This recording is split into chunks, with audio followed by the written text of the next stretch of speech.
I'm going to show you how to use the Harbor Freight Flux Core welder on both sheet metal, like on that wheel, and thicker plate steel. Welder comes with a handheld mask to protect your eyes from the intensely bright arc flash. However, if you want to free up a hand, get yourself a welding mask, and the auto darkening kind are nice because then you can see what you're doing up until the very moment that you start welding without having to flip the mask up and down.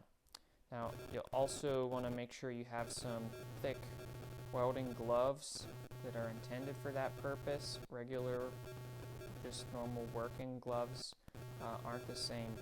These ones will protect your hands from burning and also will not catch on fire if hot pieces of metal or sparks hit them. It's good to have some different setup blocks. These are kind of a luxury, but they are able to, I'll show you here, you can click them onto a plate of steel to hold different parts at a right angle, and that can just keep everything in place before you start welding. And then after you weld, you want a wire brush, a steel brush, and so you can go around and knock off some of the debris, and there will also be some flux powder to clean up. Let's have a look at the front of the welder. There are two switches and a knob, one of them just to turn it on and off. The second one is the welding power. This controls how much voltage is provided to the spark, and so on min it will be less hot, and on max it will be more hot. And then over here, this is the wire feed speed, and so inside this there's a big spool of wire, and whenever you squeeze the red button, it slowly turns the motor and it pushes the wire out. Now, the faster you, or the higher you set this dial, the faster it'll move, and that's just something that you're going to have to get familiar with as you weld. On the min setting, since it won't melt as fast, you'll want to have it set a little lower. And if you're going to be doing some thicker plate steel, you may set it higher so that you can generate a larger weld pool. In fact, let's open the top so we can see that spool of wire.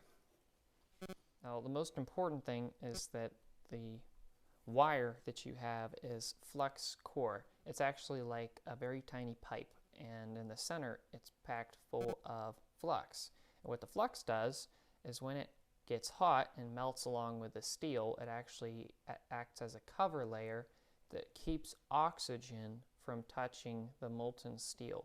And oxygen, it will react whenever it's hot, and it will oxidize or basically rust it or make it really dirty. So the oxygen is a bad thing, and the flux covers it over as you're welding. It just helps to ensure you have a clean weld. Now, the reason I bring this up is because if you buy wire that looks kind of copperish, if that is actually intended for a MIG welder, which stands for metal inert gas, and those welders, instead of a flux, they have a argon supply, and whenever you squeeze the trigger, it would blast argon gas all around out the tip, and that is the shielding gas that keeps the oxygen from interacting with the weld. But this unit doesn't have any, it doesn't come with any argon, it's not designed to work with argon, and you're supposed to use the flux core. So before you actually begin welding, you'll want to prepare your steel. Now, if you bought your steel and it looks like it's kind of black, that actually is a black oxide layer that comes from the mill that protects it from rusting before it gets to you.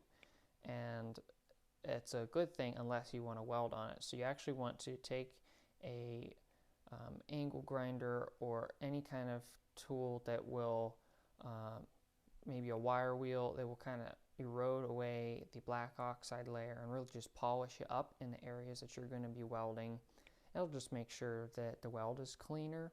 You might have a hard time welding directly on that black oxide layer. Now, when you're welding thicker plates of steel, it's not a bad idea to use a propane torch and just kind of preheat the steel before you start welding it.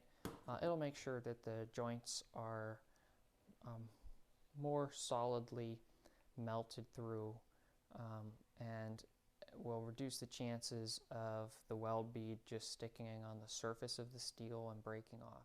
Now, I'd say this is a really great entry-level welder. It costs about $115 and it's pretty convenient. All you need is just 120 volts standard plug. It's light enough that you can carry it around, and because it doesn't require any extra argon, you can start welding a variety of stuff. So there's a couple tips on welding a variety of metals with the Harbor Freight Flux Core welder.